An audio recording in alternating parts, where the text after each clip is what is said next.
अग्निपथ योजना में दोस्तों बार बार सरकार के बयान बदलते नज़र आ रहे हैं। पहले जब घोषणा की गई थी तब ऐसी कुछ घोषणा नहीं की गई थी। अब जैसे आयु बढ़ाना और गृह मंत्रालय का अमित शाह जी का ट्वीट है, अलग अलग नौकरियों में 10% आरक्षण रखना। जैसे जैसे विरोध बढ़ता जा रहा वैसे वैसे इसमें अलग अलग चेंजिंग होती जा रही है। और सेना के तीनों सेनाओं के बड़े बड़े अधिकारी आए और जिस दिन प्रेस कॉन्फ्रेंस की उस दिन बोल रहे कि बहुत लंबे समय से ये काम चल रहा था। अगर लंबे समय से काम चल रहा था, जिस दिन घोषणा की उस दिन ये क्यों नहीं कहा गया था? यानी ये अचानक में लाया हुआ फैसला है सरकार का, जिस पे जैसे जैसे विरोध बढ़ता जा रहा वैसे वैसे इन पे चेंजिंग की जा रही है। जैसे किसान बिल पे की गई थी, नोटबंदी में की गई थी। जैसे अचानक लाए हुए फैसले में क्या इनमें फिर जैसे जैसे कमियां सरकार के सामने आती है वैसे वैसे सरकार इनको सुधारती जाती है। पर सबसे बड़ा प्रश्न चिन्ह यही है कि 4 साल की वो नौकरी करेगा।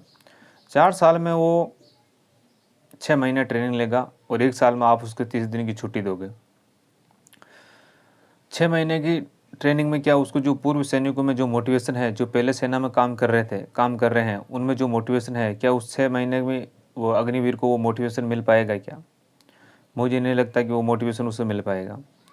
और रही दूसरी बात, कहीं युद्ध हो गया या युद्ध जैसी स्थिति हो गई, क्या 6 महीने का अग्निवीर जो ट्रेनिंग लिया हुआ है, क्या वो फाइटर प्लेन उड़ा पाएगा? और फाइटर प्लेन उड़ा भी लेगा, क्या वो वैसी लड़ाई लड़ पाएगा जैसे अभिनंदन ने पाकिस्तान में जाकर उसको फाइटर प्लेन को मार गिराया? क्या वो उस तरह वो काम कर पाएगा क्या? मुझे नहीं लगता कि वो नहीं कर पाएगा। क्यों नहीं कर पाएगा? क्योंकि इसमें समय लगता है, मोटिवेशन में समय लगता है। जितना समय आप सेना में स्ट्रगल करोगे उतना आपको मोटिवेशन मिलेगा। और 6 महीने के बाद उसको आप सेना में अलग अलग पोस्टिंगें देने लग जाओगे। जो पूर्व सैनिकों में जो काम करे पहले सैनिक, उसमें जो मोटिवेशन होगा वो अग्निवीरों में नहीं होगा। और 4 साल में आप उसको घर भेज दोगे। घर भेजने के बाद आप उसको 12.5 लाख रुपए देकर घर भेज दोगे। 12.5 आप जब 25 साल की उम्र होगी, पहले आपने 17 की फिर 21 की उम्र तो आप बढ़ा रही हो। अगर 25 साल का होगा, अब 21 साल में भर्ती करोगे तो 25 साल का होगा तो वो घर आ जाएगा। घर आने के बाद उनके हाथ में सिर्फ 12.5 लाख रुपए का पेमेंट होगा। 12.5 लाख में तो उसकी शादी में ही खर्च हो जाएगा, तो वापस बेरोजगार हो जाएगा। और बहुत सारे मुख्यमंत्री, आपके जो बीजेपी शासित मुख्यमंत्री है, वो बोल रहे हैं कि अग्निवीर को हम नौकरियां देंगे। क्या आपको स्थायी सरकार है क्या किसी राज्य में? सरकार तो चेंज होती रहेगी। जो मुख्यमंत्री अभी बोल रहे हैं कि हम उनको नौकरियां देंगे, उनका भी एक दिन कल परसों उनको भी पूर्व मुख्यमंत्री लग जाएगा। तो फिर तो वो तो बेरोजगार का बेरोजगार हो गए। कि आप में स्किल होगा, ये होगा, और आप 75% लोगों को घर भेजोगे तो 75% लोगों में स्किल भी होगा तो वो कहाँ एडजस्ट होंगे? वो एडजस्ट कहाँ होंगे? वो मुझे तो नहीं लगता कहीं एडजस्ट होंगे वो।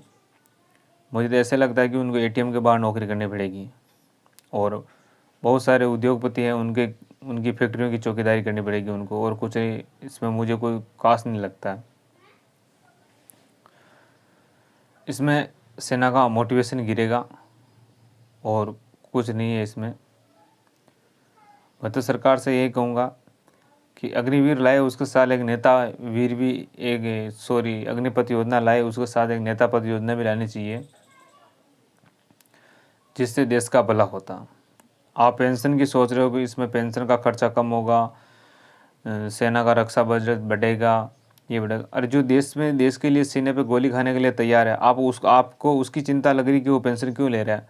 और आप नेता लोग 100 में से 99 बार झूठ बोलते हो जो आप पेंशन खाते हो। आपकी पेंशन, आपके मरने के बाद आपकी वाइफ पेंशन खा रही है, आपके परिवार पेंशन खा रहा है।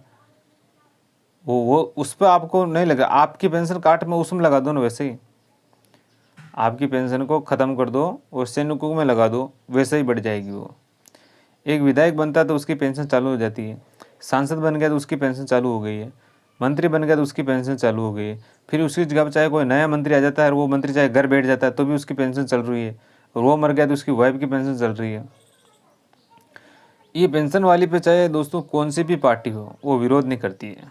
कौन सी भी पार्टी हो, चाहे कौन सा भी दल हो, कुछ भी हो, ये विरोध नहीं करती है कि ये पेंशनें नहीं बढ़ानी जानी चाहिए क्योंकि इस पर अतिरिक्त भार होता है देश पे। ये वो कभी भी नहीं बोलते हैं।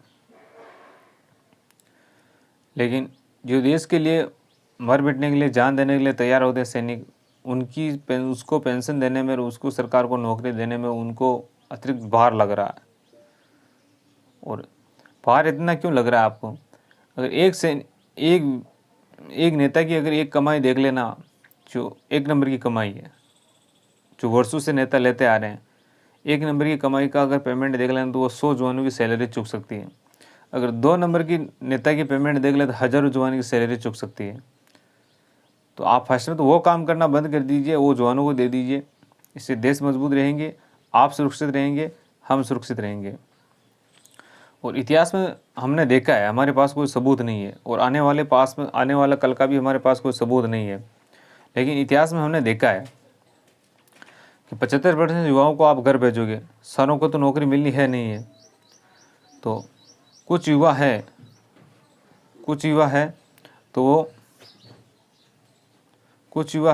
तो वो गलत रास्ते पे भी जा सकते हैं।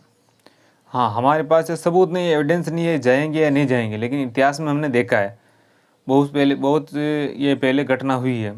वो हथियार लिया हुआ ट्रेनिंग वाला आर्मी का बंदा है वो, तो अगर कोई भगवान ना करे जाए, अगर कोई चला गया तो उसको कंट्रोल करना बहुत मुश्किल हो जाएगा। क्यों हो जाएगा? क्योंकि उन्हें सभी हथियार चलाने की ट्रेनिंग है। और कुछ युवा अगर 75% को घर भेजेंगे तो सारों को आप नौकरी दे सकते हैं नहीं। तो कुछ युवा चले जाते हैं तो इसका कोई सबूत हमारे पास है नहीं है, लेकिन कुछ चले जाते हैं तो हमारे को कोई सबूत हमारे पास नहीं है, लेकिन हमने इतिहास में पहले देखा है। और जो फिर उसने गलत रास्ता चुना है उनको कंट्रोल बहुत मुश्किल से किया गया है।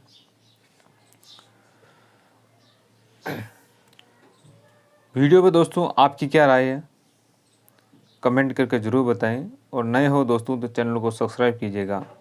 और नेता लोग बोलते हैं कि अतिरिक्त भार युवाओं को ज़्यादा मौका मिलेगा। भारत के अंदर 80% नेता सब 60 साल से ऊपर है। पहली बात तो इन नेताओं को कहना चाहूँगा कि आप इस्तीफा देकर घर जाइए, बहुत सारे युवाओं को मौका मिलेगा।